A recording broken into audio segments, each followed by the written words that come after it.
le Très-Haut domine sur le règne des hommes, qu'il le donne à qui il lui plaît, et qu'il y élève le plus vil des hommes. C'est la raison pour laquelle, dans des gouvernements, il y a des hommes très méchants et très vils qui sont à la tête de gouvernements de pays. La Bible dit, afin que les vivants sachent que le Très-Haut domine sur le règne des hommes, qu'il le donne, ce règne, à qui il lui plaît, et qu'il y élève le plus vil des hommes. Nous allons lire un autre passage, un peu plus loin, chapitre 4 et au verset 34. Après le temps marqué, moi, Nebuchadnezzar, je levai les yeux vers le ciel, et la raison me revint. Dieu la lui avait enlevé. Et ensuite, regardez bien ce que Nebuchadnezzar va déclarer.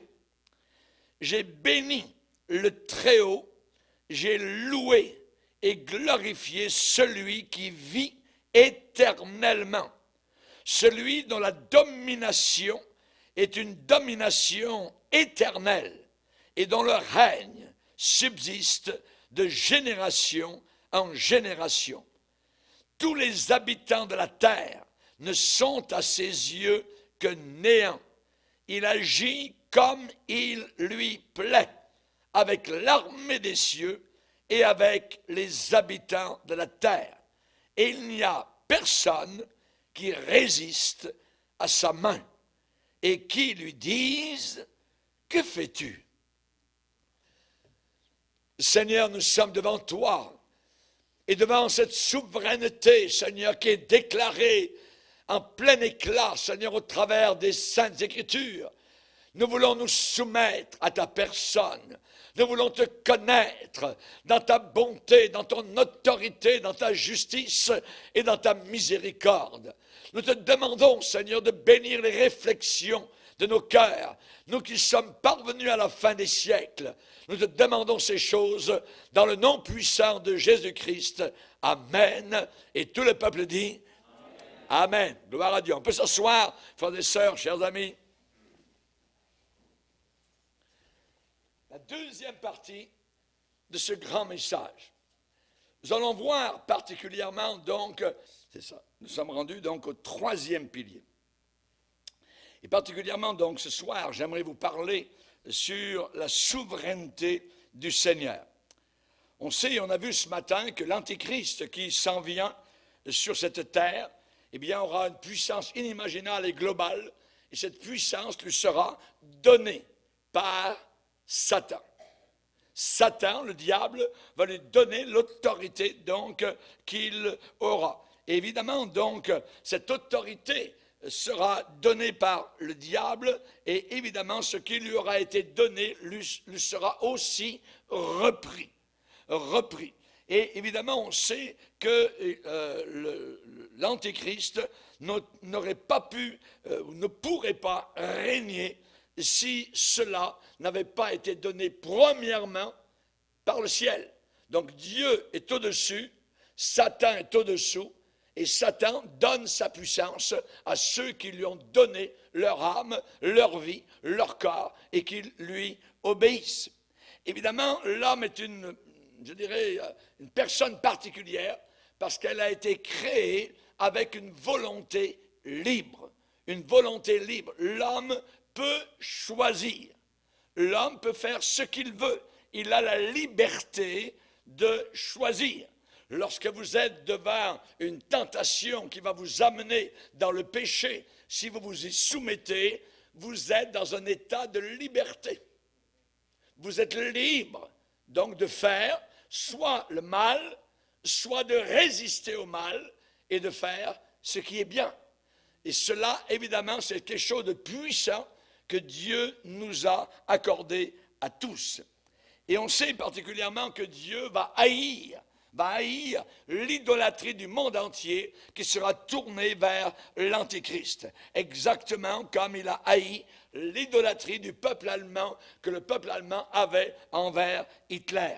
Et c'est évident que c'est Dieu, au sommet, qui dirige, qui permet les événements mondiaux vers leur fin, vers leur finalité qui a été prévue à l'avance, qui a été prédite à l'avance par le Seigneur. Et évidemment, Dieu se sert de toutes sortes de choses. Il peut se servir de guerre, de bruit de guerre, de persécution contre un jugement contre les incrédules, mais en même temps un châtiment envers l'Église qui est rétrograde. Et à la fin des temps, il y aura toute une Église qui, au lieu de participer à l'enlèvement, va rester sur la terre. Ce sera leur jugement. Ils vont reconnaître l'Antichrist. Lorsque ces gens, évidemment, verront que beaucoup de personnes auront été enlevées et qu'eux seront restés, il y aura évidemment donc une prise de conscience inimaginable parmi ces gens qui vont remplir les églises. Mais hélas, ces gens devront se soumettre au gouvernement mondial, l'Antichrist. Ils ne voudront pas généralement que leurs enfants meurent, ne plus aller à l'épicerie. Et aller à l'épicerie, il faut absolument recevoir, je dirais, la marque. Donc sur le front ou sur la main droite, aujourd'hui nous avons les cartes de crédit, mais les personnes à cette époque-là deviendront eux-mêmes une carte de crédit. Et déjà, nous voyons des gens, on nous l'a montré, qui passent, qui entrent par les portes d'un supermarché et donc prennent des affaires dans les rayons et ressortent sans être passés par le cash. Mais ils ont été, je dirais, comptabilisés avec leur iPod et en passant à la porte, tchoc, tous les éléments qu'ils ont emportés, qui étaient codés, ont été je dirais, le prix a été calculé et c'est débité sur le compte de la personne. Donc, déjà, nous voyons aujourd'hui que cette idée d'avoir la marque sur le front ou sur la main droite, déjà, peut être réalisable, je dirais, très, très facilement et très rapidement. Nous sommes rendus, je dirais, à l'extrémité de l'extrémité. Nous sommes à la fin. Et nous devons toujours nous considérer, je dirais, dans ce domaine-là, comme étant sur le point de partir de la Terre, d'être enlevé de la planète Terre. Cela va arriver soudainement. Possiblement, cette année, ça va arriver, peut-être l'année prochaine, peut-être dans 5 ans, dans 10 ans, je ne sais pas. Nous devons être veillants et priants. Amen. Ça peut arriver avant même la fin de cette réunion. Nous ne le savons pas. Nous avons besoin, évidemment. Nous serions vraiment, je dirais, dans le meilleur lieu qui n'existe pas. Alléluia. Mais ça va arriver. Jésus dit qu'il revient comme un voleur. Amen. Et vous qui avez des soucis pour demain, Jésus, vos soucis seront terminés automatiquement si c'était, évidemment, donc à la fin, avant la fin de la réunion. Que Dieu soit béni. Amen. Alléluia. Gloire au Seigneur. Vous savez, quand on voit les tueries, quand on voit les guerres, quand on voit les innocents qui meurent, ainsi de suite, qui sont tués par les djihadistes, par Rwanda, ceux qui ont été tués, ces millions de personnes durant la Deuxième Guerre mondiale, lorsque l'Église catholique, durant l'Inquisition, a tué des millions de personnes aussi dans le sud de la France, un directeur de l'Inquisition a fait rentrer dans l'Église donc tous les hérétiques, c'est-à-dire qui ne croyaient pas à l'Église catholique. On a mis le feu à l'Église, ils ont tous brûlé à l'intérieur, et ensuite le curé qui est à l'extérieur, qui dirigeait l'opération, a déclaré « Dieu reconnaîtra les siens ». Quand vous avez des choses semblables qui se passent, qui se sont passées, et que vous réfléchissez un temps soit peu, vous vous dites « Comment une telle chose peut-elle arriver? Où est Dieu? Où est Dieu dans ces moments-là? Que fait-il? Pourquoi ne réagit-il pas? C'est une question, je dirais, honnête, que n'importe qui est en droit de se poser. Et durant l'Allemagne nazie, particulièrement, lorsqu'il y avait tant de personnes qui mouraient donc sous la botte des nazis, ces gens diabolisés, certains chrétiens, je dis bien chrétiens de parenthèse, de l'Allemagne nazie, eh bien, ces gens-là croyaient que le mal était en train de triompher parce que Dieu était trop faible. Parce que Dieu était trop faible pour arrêter, pour enrayer le mal, pour endiguer le mal, pour lutter. Dieu ne pouvait pas, n'arrivait pas, n'était pas assez fort pour lutter contre la marée montante de méchanceté qui se trouvait en Europe. Et certains chrétiens ne trouvaient aucun espoir dans leur détresse. Aucun espoir. Mais les croyants véritables, les chrétiens authentiques, savaient très bien que même à ce moment-là, le Dieu Tout-Puissant régnait encore. Même quand Hitler était au pouvoir. Ces gens-là, les véritables croyants, étaient sûrs et certains qu'ils seraient compensés d'une façon ou d'une autre pour les souffrances, pour les sacrifices qu'ils feraient.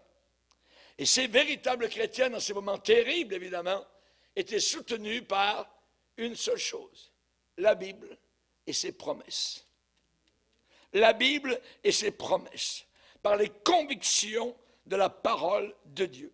Dans l'Église, nous chantons un petit cantique qu'on chante agréablement le matin ou parfois à moitié endormi, mais qui veut dire beaucoup. Et je vous lis les paroles. Notre Dieu règne encore. Jamais son amour ne s'endort. Le vent se déchaîne. Nos cœurs sont en peine. Mais Dieu nous conduit jusqu'au port. Notre Dieu règne encore. Jamais son amour ne s'endort.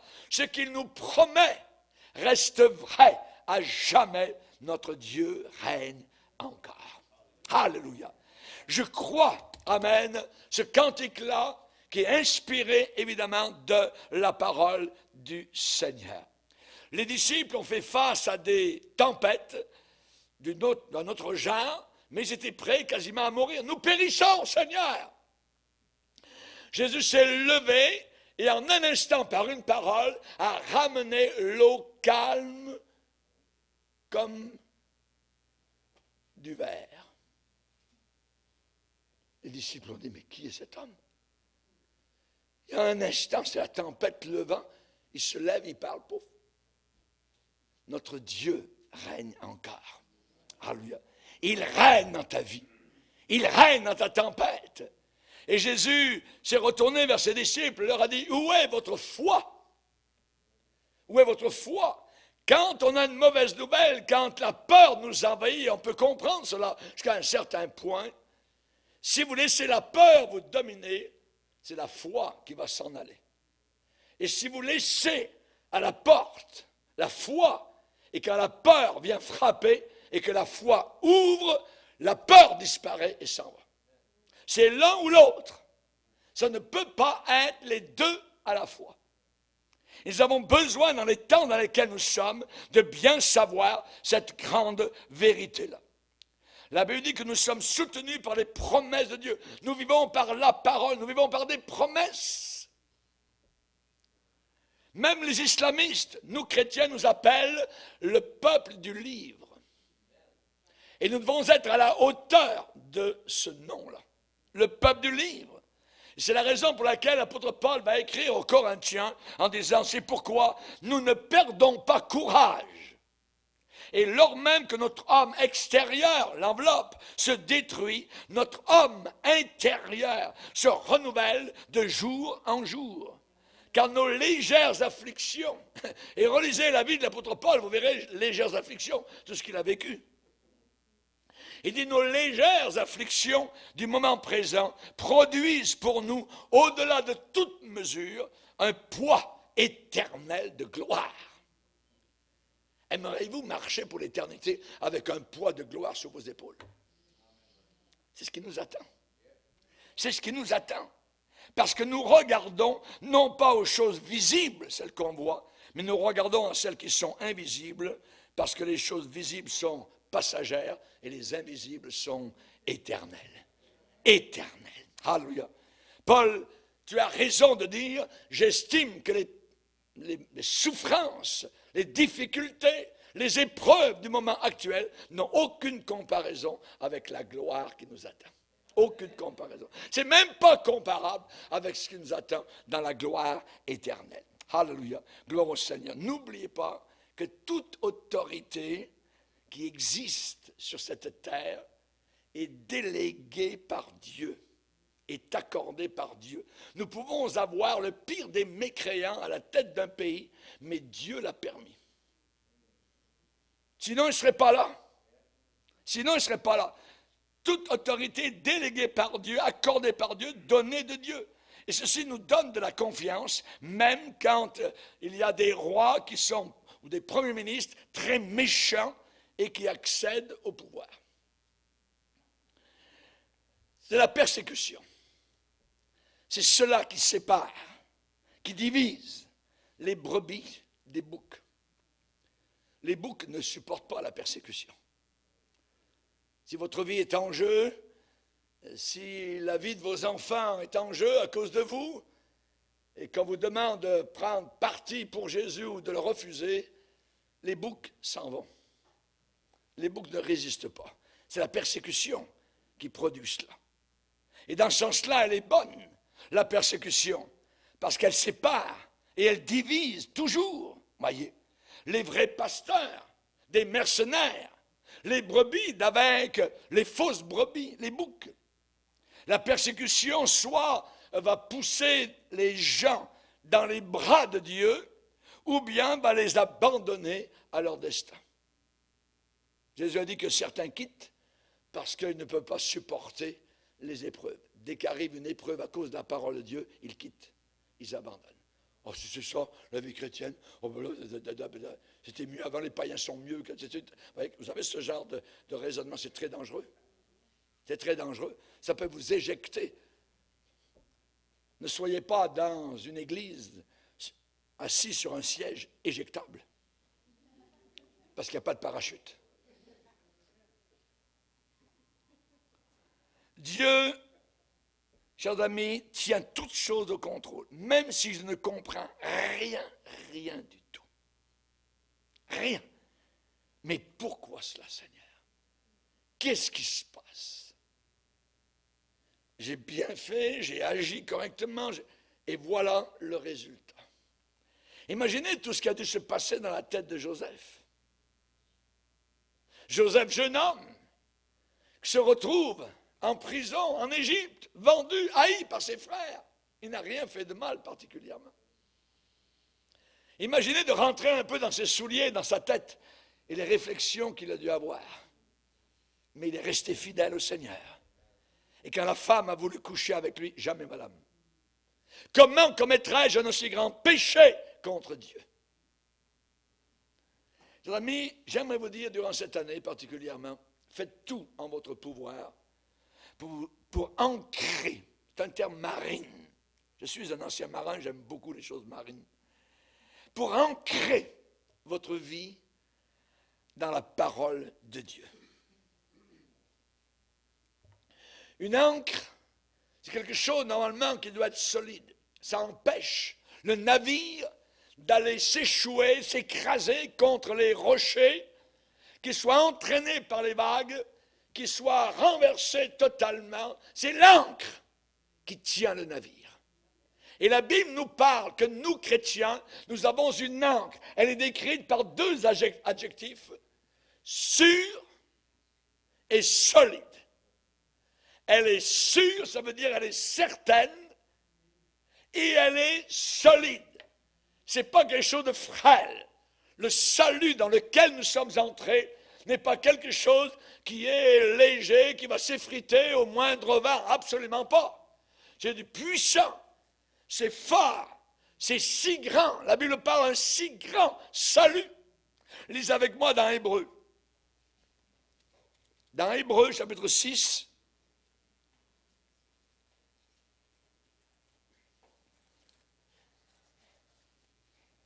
Dans Hébreux chapitre 6, au verset 19, et un petit peu la partie du verset précédent, où il est dit, nous trouvons un puissant encouragement, nous, chrétiens, dont le seul refuge, on n'a pas d'autre, le seul refuge a été de saisir l'espérance qui nous était proposée. On l'a saisi.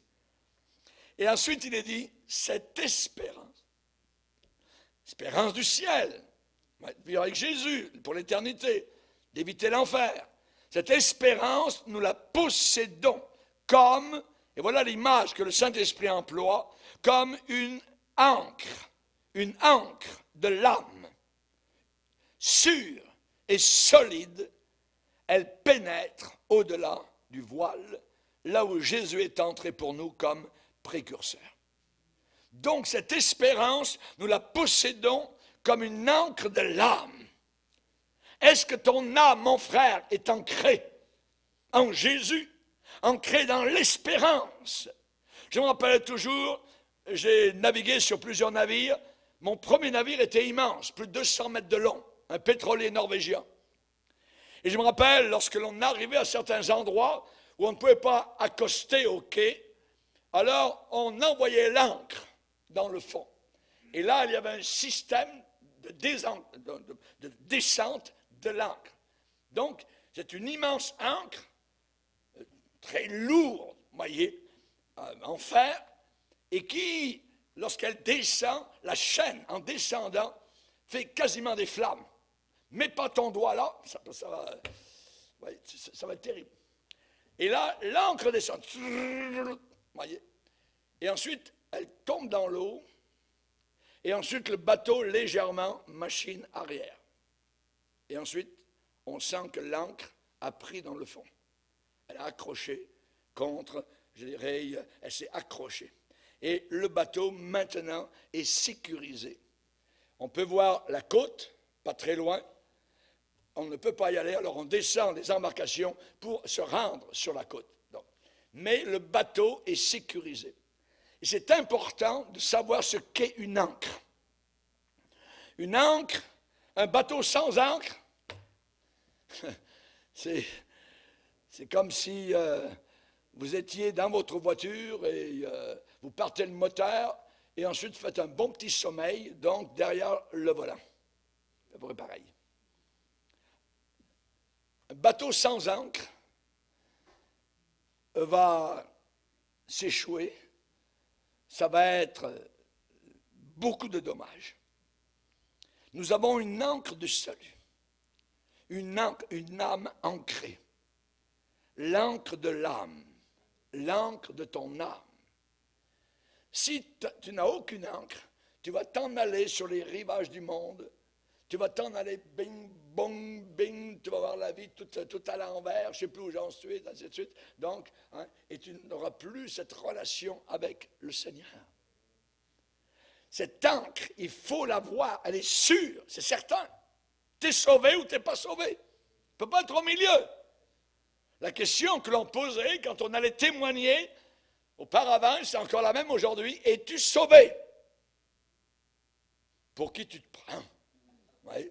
De poser une question semblable. Souvent, je me suis fait dire, voyez, non, je suis assez humble pour te le demander.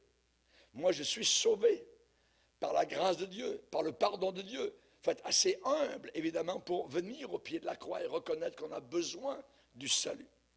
Cette ancre de l'âme, ensuite, elle doit être là. Et lorsque la tempête vient, si vous n'avez pas d'ancre, que tout va bien, bravo!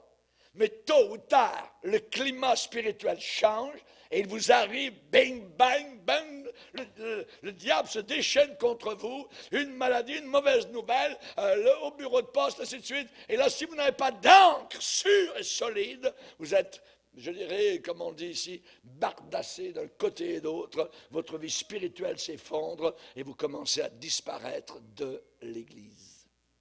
C'est dangereux. Il faut avoir cette encre. Tout dépend, dans le navire, sur la solidité de notre ancre. Tout dépend de la solidité de l'ancre. Une ancre va faire trois choses. Une ancre empêche de dériver dans les vagues. Elle nous tient à l'endroit où nous sommes. Paul a dit à Timothée, à la fin des temps, il va arriver toutes sortes de doctrines, de révélations, de visions, de ceci et de cela. Toi, demeure dans les choses que tu as apprises et reconnues certaines. Bouge pas. Sois ancré. dans la parole de Dieu, dans l'évangile éternel, dans l'évangile des siècles, l'évangile séculaire. Ça fait 20 siècles. Nous allons le voir dans la prochaine conférence que nous sommes en train de préparer. Nous n'arrivons pas de demain, d'il y a 10 ans. Non, non, non. On arrive d'il y a 2000 ans. Et il y a toute une histoire derrière nous qui nous suit. Et si nous n'apprenons pas de l'histoire, alors nous allons répéter les erreurs historiques qui ont été faites au travers des siècles. L'ancre nous empêche de dériver dans les vagues. Deuxièmement, une ancre nous empêche de chavirer dans la tempête. Le bateau est solidifié uniquement par cet élément qu'on appelle ancre. Et 2000 ans plus tard, on a encore des ancres dans la marine. Ça n'a pas changé. Et troisièmement, l'ancre nous empêche d'avoir peur du mauvais climat. Du mauvais climat. Il peut y avoir une tempête qui est là, ça bouge sur le navire d'un côté et d'autre, mais lorsqu'on fait la garde, je me rappelle, moi c'était toujours de 4 à 8 le matin, ce qu'il fallait aller voir, si on avait ancré notre bateau, il fallait aller régulièrement voir l'ancre. L'ancre. Est-ce qu'elle est en train de chirer, en train de s'en aller, ou bien si elle tient dans les vagues, dans la tempête? Ça, c'est la sécurité. L'ancre nous empêche d'avoir peur dans le mauvais climat. Et une ancre, évidemment, pour nous est tellement importante parce qu'elle est un symbole pour nous de nous accrocher durant cette année particulièrement aux promesses du Seigneur, à ce qu'il nous a promis. Les promesses de Dieu sont vraies. Notre Dieu n'est pas quelqu'un qui dit oui un jour et non demain. La Bible décrit notre Dieu comme celui qui ne ment pas. Il ne ment pas. Accroche-toi à ses promesses. David a dit, pour nous, Dieu est un refuge, un appui, un secours qui ne manque jamais dans la détresse, dans la tempête. Et nous entrons actuellement dans une période de détresse inimaginable et ça va devenir de pire en pire. Plus les mois et les saisons et les années vont de l'avant, ça va être de pire en pire dans ce monde dans lequel nous sommes. Église de Dieu, prépare-toi. Vous qui nous écoutez par Internet, préparez-vous. Préparez-vous. Mais au travers de cela, Dieu est pour nous un refuge, un appui, un secours qui ne manque jamais dans la détresse. Et c'est la raison pour laquelle nous sommes sans crainte quand le monde est bouleversé. Quand les vagues mugissent jusqu'à faire trembler les montagnes, nous sommes sans crainte. Même si les djihadistes tuaient quelqu'un, alors chaque jour, nous serions sans crainte. Sans crainte. Sans crainte. Sans crainte. J'aimerais vous dire que le troisième pilier, c'est celui-ci. Dieu tient les esprits méchants, Satan et les gens responsables, je dis bien responsables, pour le mal qu'il leur permet de faire. C'est très important cette déclaration. Dieu tient les esprits méchants, les démons, Satan et les gens responsables pour le mal que Dieu leur permet de faire. Ils sont libres, ils font le mal, mais ils sont responsables. Et ici, nous semblons arriver quasiment à une impasse. Est-ce possible? Est-ce possible? Nous semblons arriver à un cul-de-sac. Étant donné que Dieu a le contrôle complet, est-ce que Dieu est complice des mauvaises actions des hommes? S'il pouvait empêcher les hommes de faire le mal et qu'il ne le fait pas, Dieu serait-il complice? Eh bien, chers amis, c'est quelque chose d'assez ardu, difficile, compliqué à répondre. N'oublions pas que nous vivons dans un monde imbibé de péché. Depuis la chute au Jardin d'Éden, le péché a fait des ravages dans toute l'humanité. La terre a baigné de sang. Des mères ont pleuré leurs enfants partis sur les champs de guerre et n'en sont jamais revenus. Et Dieu, que faisait-il pendant ce temps-là? Est-ce que Dieu était de connivence? Est-ce que Dieu était en accord? Est-ce que Dieu était dans l'indifférence? Et c'est ce dilemme, c'est un vrai dilemme. Et c'est ce dilemme qui a fait en sorte que le grand savant Einstein a rejeté totalement la foi en un Dieu personnel. Einstein a argumenté que si Dieu est tout-puissant, alors les actions des hommes et toutes les pensées des hommes sont aussi son œuvre. C'est ce que lui croyait. Einstein a déclaré, en accordant des punitions et des récompenses, Dieu lui-même, jusqu'à un certain point, passe un jugement et une condamnation sur lui.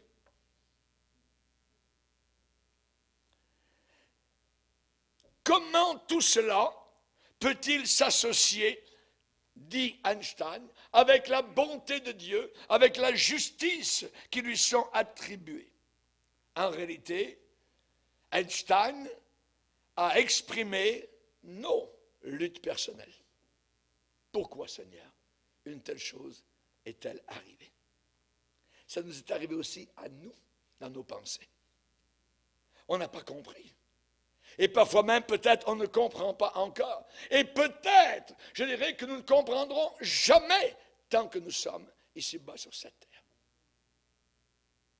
Quelqu'un me disait ce matin à la fin de la réunion, pasteur, mais pourquoi de telles choses peuvent-elles arriver? Est-ce qu'un jour on va comprendre? Est-ce qu'un jour on a la réponse? Et je lui dis, certainement que ça va être au ciel.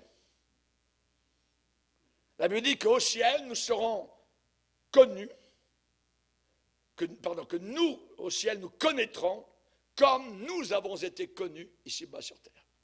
Nous aurons une connaissance totale et complète des choses. En attendant, nous sommes dans la taupinière. Et on n'a pas une bonne vue. Et on ne comprend pas. Et dans cette région ténébreuse appelée planète Terre, je dois marcher par la foi. Et je dois garder la foi. Satan est après ma foi.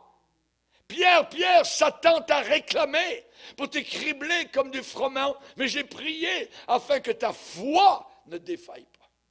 La foi, c'est très important. Comment Dieu peut-il tenir des êtres humains responsables s'ils sont simplement en train d'accomplir sa volonté? Avez-vous réfléchi à ça? Le problème, ou la solution, c'est que l'homme a une volonté libre. C'est que l'homme n'est pas un pantin qu'on tire avec des ficelles. Oui, absolument pas. L'homme a un libre choix. L'homme peut faire ce qu'il veut de sa semaine.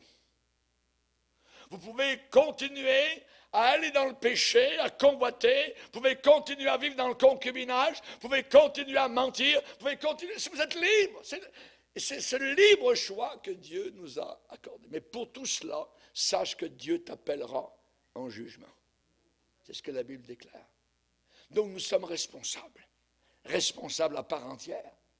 Nous sommes des êtres personnels que Dieu a créés, je dirais, et nous avons suffisamment d'indépendance pour nous rendre responsables totalement devant lui. Rends compte de ton administration. Dans l'évangile de Luc, nous lisons ces paroles. 2 Corinthiens 5, il nous faut tous comparaître devant le Seigneur pour rendre compte. Chacun de nous, Romains 14, chacun de nous rendra compte à Dieu pour lui-même. Pas pour les autres, pas pour le voisin, la voisine, tout ça. Non, pour toi. Regarde à toi, premièrement. Et la Bible va plus loin que cela, en traitant les hommes, donc, avec un certain adjectif. C'est que Dieu dit que les hommes, imaginez bien, écoutez bien ce que la Bible déclare, sont inexcusables. inexcusable. Ça veut dire beaucoup. Inexcusable, ça veut dire sans excuse. Romains 1er chapitre, verset 20. Romains chapitre 2, verset 1er, sans excuse. À un endroit, ça dit inexcusable. Au chapitre suivant, ça dit sans aucune excuse. En effet, les perfections invisibles de Dieu, sa puissance éternelle et sa divinité se voient comme à l'œil depuis la création du monde, quand on les considère dans ses ouvrages. Ils sont donc inexcusables. Inexcusables! Souvent, nous pensons que les hommes, parce que ceci, parce que cela, ils arriveront à passer au travers des mailles du filet, puis se dire, tu savais que... Non, non, non. Inexcusable. Et nous avons besoin, évidemment, ici-bas sur terre, de nous, je dirais, de nous attirer la miséricorde de Dieu, parce que devant le trône, inexcusable. Sans excuse. Dieu délègue sa puissance. Il délègue sa puissance aux anges, aux démons et aux gens sur la terre. Et pour cela, toutes ces catégories de personnes, donc d'êtres, sont responsables. Et Dieu délègue, ça veut dire, ça c'est la délégation, c'est la part de Dieu. Dieu délègue. Maintenant, si on prend Hitler, si on prend Satan, qu'est-ce qu'ils ont fait eux? La destruction. Ça c'est leur part. Mais leur part est bien accomplie dans ce sens-là du mal. Ils devront donc en rendre compte, parce que c'est une puissance qui leur a été déléguée, le pouvoir qui leur a été donné. Ils s'en sont servis pour faire du mal. Faire du mal. Dieu est en charge, Dieu est au contrôle, parce qu'il est le créateur. Et c'est lui qui établit les limites et les frontières. Et Hitler était par exemple pleinement responsable de ce qu'il a choisi de faire à l'intérieur des paramètres de Dieu. Nous ne sommes pas des robots. Nous ne sommes pas des pantins, d'un côté et d'autre. C'est pas ma faute, ça. C'est la faute du diable. Le diable m'a tiré par la main, ça. Le diable m'a fait prendre un pistolet pour tirer sur une personne. C'est le diable. Non, non, non. On n'a pas dit, hey, Caïn, on ne te jugera pas trop vite parce que tu étais sous le coup de la colère, on va te faire passer par un test psychologique. Dieu est allé le voir, il lui a dit, tu es un tueur, voilà ce qui va t'arriver. Il a dit, mon châtiment est trop grand. Ah ouais, mais tu vas le subir. Où est ton frère? Je ne sais pas. Regarde tes mains, elles sont pleines de son sang. Chers amis, Dieu n'a pas fait le mal quand il a délégué son autorité à Hitler. Dieu n'a pas fait le mal. Mais Hitler a fait le mal en utilisant très mal l'autorité que Dieu lui avait permis d'avoir. Il a remis cette autorité entre les mains de Satan et lui, Hitler, a été le jouet du diable. Et en plus, contrairement évidemment à ce que Einstein croyait et disait, Dieu n'a pas passé une condamnation, un jugement sur lui-même, parce que, en dehors de lui, qui va juger Dieu? Qui va juger Dieu? Il n'existe absolument aucun standard auquel Dieu doit absolument se conformer. Qui le conseille? Qui le condamne? Qui va absoudre Dieu? Personne. Dieu est parfait. Dieu ne s'améliore pas. Dieu ne devient pas meilleur au travers des siècles. Absolument pas. Il est parfait d'éternité passée en éternité future. Lisez avec moi Ésaïe chapitre 40.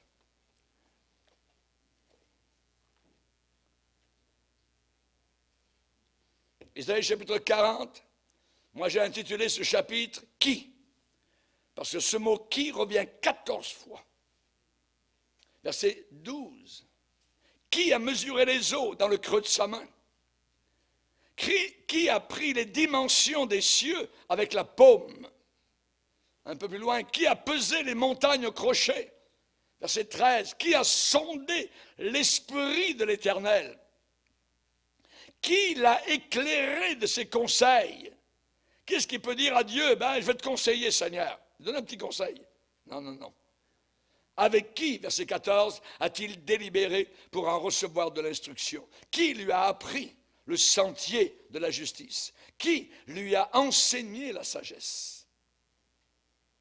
Verset 23, c'est lui qui réduit les princes au néant et qui fait des juges de la terre une vanité. Verset 25, à qui me comparerez-vous pour que je lui ressemble, dit le Saint. Levez vos yeux en haut, regardez vers les étoiles. Qui a créé ces choses? Qui fait marcher en ordre leur armée? Il les appelle toutes par leur nom, par son grand pouvoir et par sa force puissante. Il n'en est pas une qui fasse défaut. Chers amis, notre Dieu est un Dieu merveilleux. Nous ne comprenons pas parfois, mais nous devons nous soumettre à lui et lui faire confiance. Jamais reculer de son amour. Ou que notre cœur, quand vous ressentez que votre cœur se resserre et qu'une légère amertume monte dans votre cœur vis-à-vis de Dieu, il faut absolument repousser cela. Que votre cœur reste continuellement doux, sensible, je dirais, avec le Seigneur. Alléluia. On va résumer. Hitler, même s'il était contrôlé par Satan, a régné, a gouverné, selon la permission du Tout-Puissant.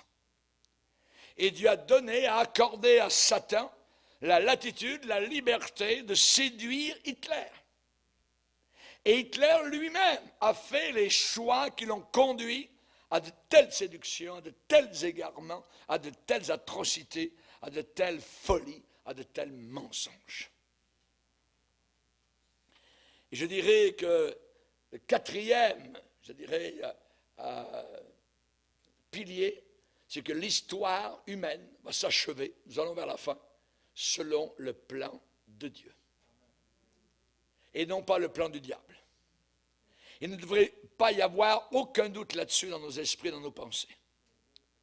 L'histoire humaine va finir, puisque je dois dire, je suis avec vous jusqu'à la fin. Quelle fin? La fin du monde. De ce monde tel que nous le connaissons. Et l'histoire du monde se finira exactement comme Dieu l'a prédite, dans sa préscience. Notre Dieu, c'est lui qui arrête les flots et qui leur dit, tu vas aller jusque-là, tu n'iras pas plus loin. Un jour, nous dirons ce que l'apôtre Pierre a écrit dans Acte 3, a dit, Dieu a accompli ce qu'il avait annoncé d'avance. Ce qu'il avait annoncé d'avance par la bouche de tous ses prophètes. C'est nous qui allons dire cela. Dieu a accompli ce qu'il avait annoncé d'avance par la bouche de tous ses prophètes. N'oublions pas que tout se passe selon les Écritures. C'est la raison pour laquelle nous avons besoin de prendre garde à ce livre. Parce que tout ce qui est écrit va s'accomplir, se réaliser à la lettre. Pas un point de i, pas une barre de t qui ne passera que tout ne se réalise. Alléluia. Jésus a été livré, rappelons-nous, selon le dessein arrêté de Dieu, selon la prescience de Dieu. Jésus souvent, dans son ministère sur la terre, a dit, n'avez-vous pas lu? L-U. Ça parle de lire. Lire la parole, lire le conseil de Dieu, lire les instructions de Dieu, s'accrocher aux promesses du Seigneur. Ouais, je les connais. Relis-les. Relis. C'est un livre dont on ne se fatigue jamais. On peut le relire toute sa vie. Amen. Et j'aimerais le relire pour toute l'éternité. Alléluia. Merci Seigneur.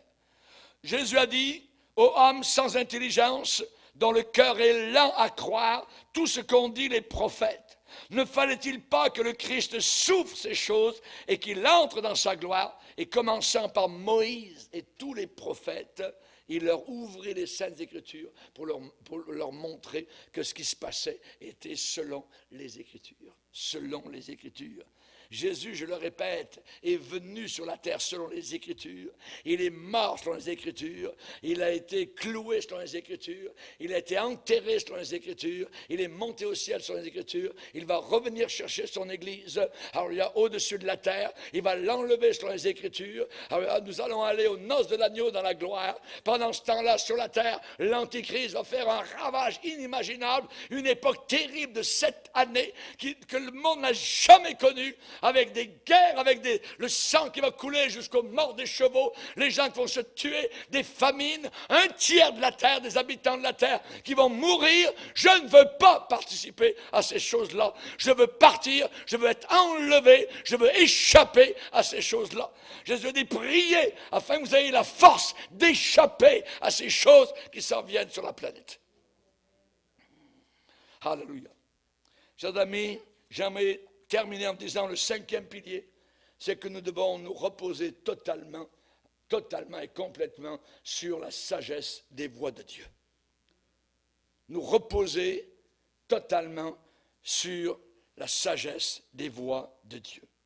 Cet enseignement sur la doctrine, cet enseignement sur la providence de Dieu avec tous ses mystères est néanmoins un oreiller pour nous reposer.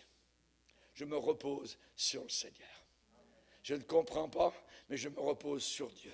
Mais ma vie est entre tes mains, Seigneur. Amen. Alléluia. On peut reposer nos âmes fatiguées sur cet enseignement.